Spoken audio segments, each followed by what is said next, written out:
Hello students, welcome to WB online home tuition. আশা করি তোমরা সবাই ভালো আছো। তো আজকে আমি তোমাদের সাথে শেয়ার করব পশ্চিমবঙ্গ মধ্য শিক্ষা পর্ষদের নবম শ্রেণীর Ryan Martin English question bank solve 2024। তো আজকে আমরা যে পেজটি আলোচনা করব সেকেন্ড সাবমিটিভ এভলিউশনের page, Barasat PCS government high school. তো পেজ নাম্বার হলো 286। তো এখানে একটি রিডিং কম্প্রিহেনশন সিন দেওয়া আছে, মানে পোয়েম দেওয়া আছে। তো আমরা সরাসরি চলে যাব পোয়েমটির কোশ্চেন অ্যান্ড অ্যান্সারে। তো বন্ধুরা, যারা এখনও প্রথম দিকের ভিডিওগুলি দেখোনি, তো অবশ্যই এই ভিডিওটির ডেসক্রিপশন বক্সে প্লেলিস্টের লিঙ্ক দেওয়া থাকবে, তো তোমরা সেখান থেকে আগের ভিডিওগুলি দেখে নিতে পারো। তো তাহলে আমরা এর দাগে tick the correct answer from the given alternative question. The mist tells that there would be no storm. তো কুয়াশা বলে যে কোনো ঝড় হবে না, তো এটা অবশ্যই রাইট দ্য অ্যান্সার হবে টুমরো। তো এরপরে the word silence is use to describes. তো নীরব শব্দটির বর্ণনা করতে এখানে কি ব্যবহৃত হয়েছে? তো স্র। রাইট দ্য অ্যান্সার হবে ডি। তো এরপরে দেখো তিনের দাগে the falling evening is compared to. তো পরন্ত সন্ধ্যা হলো, তো এটা রাইট দ্য অ্যান্সার হবে cold, cloud. Right the answer হবে সি, মেক, ক্লাউড। তো এরপরে চারের দাগের here the words damps stands for. তো এখানে স্যাঁতস্যাঁতে শব্দ বলতে কি দাঁড়ায় আর কি? তো রাইট দ্য অ্যান্সার হবে সি, ডিউ, মানে শিশির। তো এরপরে আমরা আলোচনা করব বি দাগের complete the following sentence with information poem. The এখানে আমরা পয়েম থেকে ইনফরমেশনগুলি নিয়ে পূরণ করব। তো দ্য ডে হ্যাজ স্পেন্ডস, তো দিন কেটেছে। তো it is stones of silence throw. তো এরপরে দুইয়ের দাগের the poet is sure that there would be no storms the next day because she notice mild mist upon the hill. তো এরপরে সি দাগের, তো what is the mood of the poet in this poem. তো এখানে বলা হচ্ছে যে এই কবিতায় কবির মেজাজটা কীরকম ছিল। The poet is nostalgic and introspectives in this poem. ওকে, তো এরপরে আমরা আলোচনা করব দুইয়ের দাগের why does the poet keep on moving from present to past. তো এখানে কবি কেন বর্তমান থেকে অতীতে চলে যান? তো the poets keep on moving from present to past conveys the complex emotions and the universals humans on one's life. তো বন্ধুরা, এরপরে আমরা আলোচনা করব এখানে একটি আনসিন দেওয়া আছে। তো পুরো আনসিনটি আমরা বাংলা মানে সহ আলোচনা করব, তারপরে কোশ্চেন আনসারগুলি। ওকে, তো যামিনী রায় ওয়াজ এ স্টুডেন্টস অফ অবনীন্দ্রনাথ টেগোর। তো যামিনী রায় ছিলেন অবনীন্দ্রনাথ ঠাকুরের ছাত্র ও ছাত্রী আর কি। যামিনী রায় ছাত্রী ছিলেন। তো he began his career as a portrait painter but gave up his career midway to discover a style of his own. তো তিনি তার কর্মজীবন শুরু করেছিলেন একজন পুঁথিকৃত চিত্রশিল্পী হিসেবে, কিন্তু নিজের একটি শৈলী আবিষ্কার করার জন্য মাঝপথে তার কর্মজীবন ছেড়ে দিয়েছিলেন। তো in doing so he should two capture the essence of simplicity embodied in the life of the rural masses. তো এটি করার মাধ্যমে তিনি গ্রামীণ জনসাধারণের জীবনে মূর্ত সরলতার সারাংশকে ধরতে চেয়েছিলেন। তো needless to say, Jamini Roy gave Indian art it is owns identity. তো বলা বাহুল্য যে যামিনী রায় ভারতীয় শিল্পকলাকে তার নিজস্ব পরিচয় দিয়েছিলেন। During the 1940 his popularity reach a new high. তো 1940-এর দশকে তার জনপ্রিয়তা একটি নতুন উচ্চে পৌঁছেছিল। His work had been exhibited extensively in international exhibitions.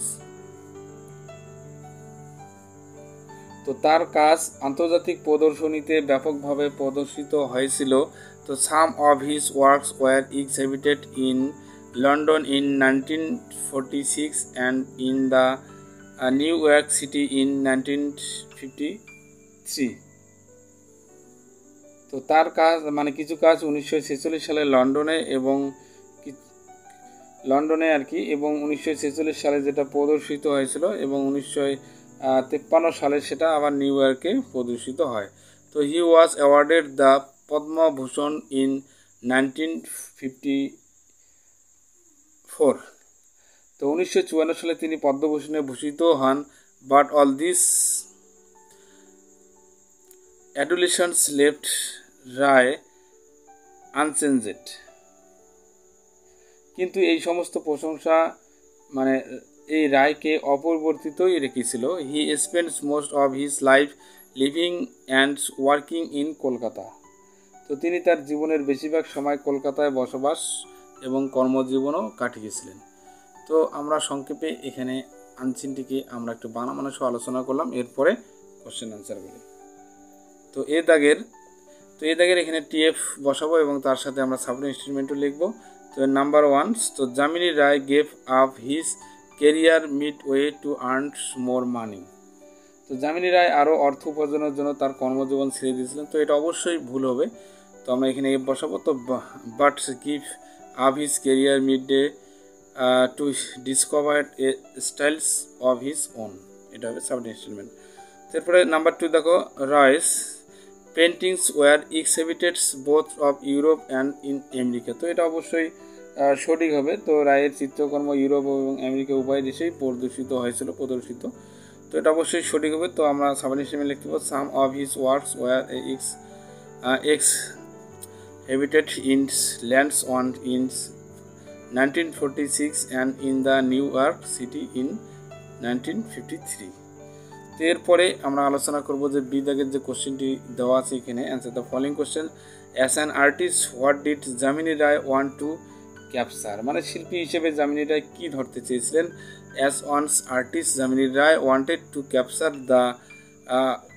The essence. তো এখানে এসেন্স কতটা লেখা হয়নি, তো এখানে এসেন্স লিখবে, of simplicity embodied in the life of the rural masses. Okay, এরপরে নাম্বার 2 কোশ্চেন আলোচনা করবো, how did Jamini Roy enrich Indian art. তো যামিনী রায় কীভাবে ভারতীয় শিল্পকে সমৃদ্ধ করেছিলেন। তো Jamini Roy sought to capture the essence of simplicity embodied in the life of rural masses. Number 3, where did Jamini Roy spends most of his life. তো যামিনী রায় তার জীবনের বেশিরভাগ সময় কোথায় কাটিয়েছিলেন। তো Jamini Roy spend most of his life living and cooking in Kolkata. তো এরপরে আমরা আলোচনা করব গ্রামার অ্যান্ড ভোকাবুলারির যে কোশ্চেনগুলি দেওয়া আছে। তো Lata Mangeshkar perhaps the most distinguished singers died of multi organs। তো ফেইলিওর টুডে আফটার হবে এখানে অফ বসাবো, এখানে আফটার সাফারিং, এখানে ফ্রম ভেরিয়াস জেরিয়াট্রিক্স ডিজিজ। তো ফর হবে এখানে মোর দেন 2 months। তো এরপরে দেখো 4 দাগের যে আছে, ডুয়েস ডাইরেক্টর। তো Kolkata has been one of the largest city in India. তো rewrite sentence reading the comparative degree তৈরি করব। তো কলকাতা হ্যাজ বিন লার্গার্স তো than most other city in India. তো next number 2, all the soldiers. তো ফট কোর্সিয়াসলি। তো এখানে rewrite sentence using noun forms the adverb. তো এখানে অল দ্য সলিডার্স ফট উইথ কোর্স।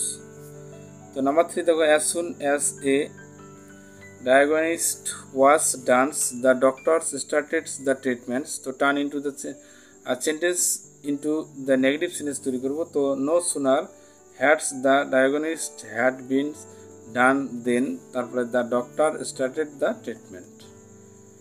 বাকিটুকু এখানে জায়গার অভাবে আর কি আমরা এইটুকু লিখবো আর কি। ওকে, আন্ডারলাইন করাটা। তো এরপরে দেখো number 4, why did you buy 2 cycle. তো চেঞ্জ দ্য ভয়েসেস করবো এটাকে আমরা। তো তাহলে why were 2 cycles bought by you, question মার্কে রাখবো। তো তো বন্ধুরা এরপরে আমরা আলোচনা করব 5-এর দাগে। তো 5-এর দাগের এখানে একটি কোশ্চেন দেওয়া আছে। তো এখানে যে আনসিনটি যে আছে, তো আনসিন থেকে আমরা এখানে কিছু সমর্থক ওয়ার্ড খুঁজে খুঁজে লিখব। তো যেমন হচ্ছে ব্রডলি। ব্রডলি বলতে এখানে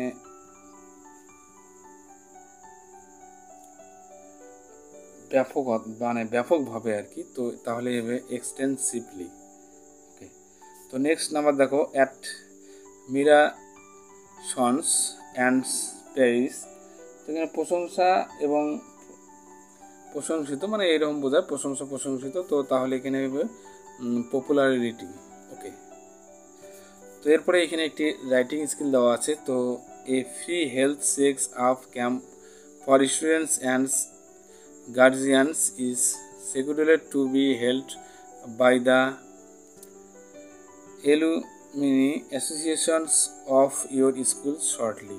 To make yourselves to be the cultural secretary of the schools and draft a notice to this effect for all concerned.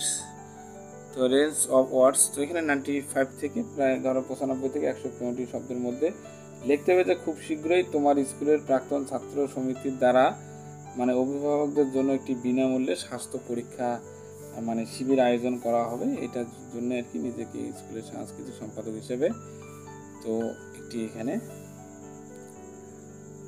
Notice লিখতে হবে। ওকে। তো বন্ধুরা ভিডিওটি কেমন লাগলো অবশ্যই কমেন্ট করে কমেন্ট বক্সে জানাবে, এবং নতুন হয়ে থাকলে অবশ্যই চ্যানেলটিকে সাবস্ক্রাইব করবে এবং বন্ধুদের মধ্যে বেশি বেশি করে শেয়ার করবে। তো তাহলে আজকে এই পর্যন্ত, সবাই ভালো থাকবে।